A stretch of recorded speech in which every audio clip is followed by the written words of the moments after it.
दोस्तों तुसी वेख रहे हो मेरा पंजाब टीवी तो मैं तुहाडा मेज़बान मुहम्मद लतीफ़ खरल। दोस्तों सब तो पहले अपने चैनल करो सबसक्राइब ते नाल ही बैल आइकन नूं करो प्रेस ताकि साडी हर नई आने वाली वीडियो दा नोटिफिकेशन सब तो पहले तुहाडे तक पहुँचे ताकि तुसी वो वीडियो वेखो सब तो पहले। दोस्तों रोज़ाना की निस्बत अज भी तुहाडा वीर तुहाडे वास्ते एक मझ की वीडियो लैके हाज़र होया। उम्मीद करांगे कि तुहानूं ये वीडियो बड़ी पसंद आवेगी। तो कैमरामैन साहब नूं रिक्वेस्ट करने कि सब तो पहले कैमरा नज़दीक करन ते मझ दिखाण तसल्ली दे नाल। ताज़ा सूई मझ है जी। ये मालक तो पूछांगे किन्ने दिन हो गए ने। देखो जी बिल्लियां अखां ते खुंडे सिंग मुकम्मल जिहड़ा बाडी इहदी कैमरामैन तुहानूं दिखाएगा जी। हाँ जी कैमरा सीधा लाओ है मुकम्मल है इसकी बाडी। देखो जी ये उच्ची नीवी जगह ते खड़ी हुई है। माशाल्लाह इनका हवाना तको जरा को मुठ भर थान ने ते बड़े सोहना थान लग्या है। तो बाकी इन्हां दे घर दी ये साडे पिंड दे विच ही है। चक नंबर 51 भी तहसील आरीवाला ज़िला पाकपतन शरीफ। देखो माशाल्लाह बड़ी विरलों के थान ने ते सोहना थान लग्या है। बाकी आपां करांगे मालक दे नाल गलबात पुछांगे भी आया किन्ना दुध करदी है हाज़र टाइम ते पिछले सूबे किन्ना करदी रही है किन्ने दिन हो गए इन्हूं सूई नूं। माशाल्लाह वाना दिन दा पिछे तिकर जा रहा है ते हाली मेरा ख्याल बने जी कोई 2-3 दिन ही होए ने सूई 4 दिन हो गए होने ने। बाकी पुछांगे मालक तो पिछे इसदे कट्टी है जी। ए पिछे इसदे कट्टी तको जरा को। बाकी मालक दे नाल खुलियां डुलियां कर रहे हैं गल्लां बातां। लो जी कैमरामैन साहब कैमरा संभालो आओ जी इधर आओ अगे। ए जी भाई बशीर अहमद जोइया साहब चक नंबर 51 भी जो मेरे पिंड दे ही ने। हाँ जी भाई बशीर ये दसो ओरिजिनल गल तो हक अल्लाह दी करनी है कि किनवा सूआ है?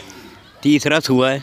अच्छा जी आ तिन्ने फाला तो वेख लवन पवें। ठीक हो गया। दूजा कड़ा भी चोई दी है ना। हाँ जी 4 सेर दुध दे होना डंग दा हाज़र टाइम सज्जर हाज़र टाइम यानी कि 8 किलो है। हाँ जी 2 टाइम दा। अच्छा ते किन्ने दिन हो गए सूई नूं? इन्हूं सूई नूं आज तीसरा दिन। तीसरा ही सूआ तो तीसरा ही दिन होया ते 8 किलो दुध कर दी भी 8 किलो कत्तन पावणगे तो अस्कर कत्तन पावण नाल ही हुंदा। हाँ ये तो बिल्कुल 10 सेर डंग दा ना देवे मैं ते लामा देंदे रहन जे पावणगे ते जिन्ने हुण जेड़ा माड़ा जिहा इधर अगे आ जाना सीधा पिछा पिछा ना हट। ये दस भी जेड़ा हुण कट्टी नूं चंगा के 4 सेर तो चोंदा पिया या मुकम्मल इन्ना हैगा? कट्टी नूं चंगा ते एक थान छड्डींदा है। तिन्ना थाना दे विचों 4 सेर चोई। तिन्ना थाना चलो 4 सेर चोंदे पिया यानी कि 8 सेर 2 टाइम दा हुण कन्फर्म है। थान चड्डा बिल्कुल साफ है कोई मसला नहीं कोई फुहारा नहीं कोई शुहारा नहीं कोई लेना नहीं कोई देना। ये तुहाडी जिम्मेदारी होनी है। हाँ जी बिल्कुल ठीक है ना जी क्योंकि तुहाडे तो ये पुछताछ कीती जानी कोई मसला मसैल विच निकलिया तां बिल्कुल बिल्कुल थाना दे विच बिल्कुल। अच्छा हुण इहदी मुनासिब जिहड़ा प्राइस वो भी दसो ते ये भी दसो नाले कि पिछले सूबे दे विच किन्ना दुध करदी रही है? 2 सूबे अगर तुहाडे कोल सूई है ना। हाँ तीसरा हुण सूई ते 2 सूबे च किन्ना करदी रही दुध? जे पांदे सन खाल ते वडेवें तैयार शायद पांदे सन डकांदे सन ते 10 सिर देंदी सी। एक टाइम तक 2 टाइम? 2 टाइम दा के एक टाइम दा 10 दिन किरना। अच्छा 2 टाइम दा। हाँ अच्छा ते हौली हौली हौली हौली मुड़ किवें पांदे सोमे वाधा घाटा मुड़दा रहिंदा पशु दा।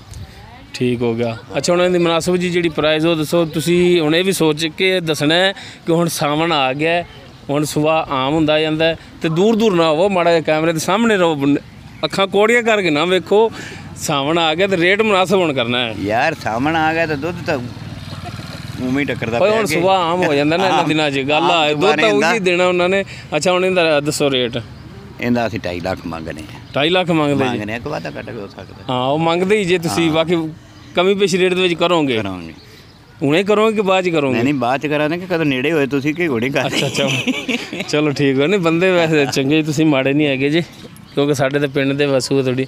दोस्तों उम्मीद करांगे कि तुहानूं साडी अज दी वीडियो बड़ी पसंद आवेगी। साडी वीडियो पसंद आवे साडी वीडियो नूं लाइक करो शेयर करो ते अपने कमेंट्स दा इजहार करो। साडा राबता नंबर है 0321 57 29 251। दोस्तों इस दे नाल ही लतीफ़ खरल नूं देवो इजाज़त। मिलने नैक्सट वीडियो ते अल्लाह हाफिज़।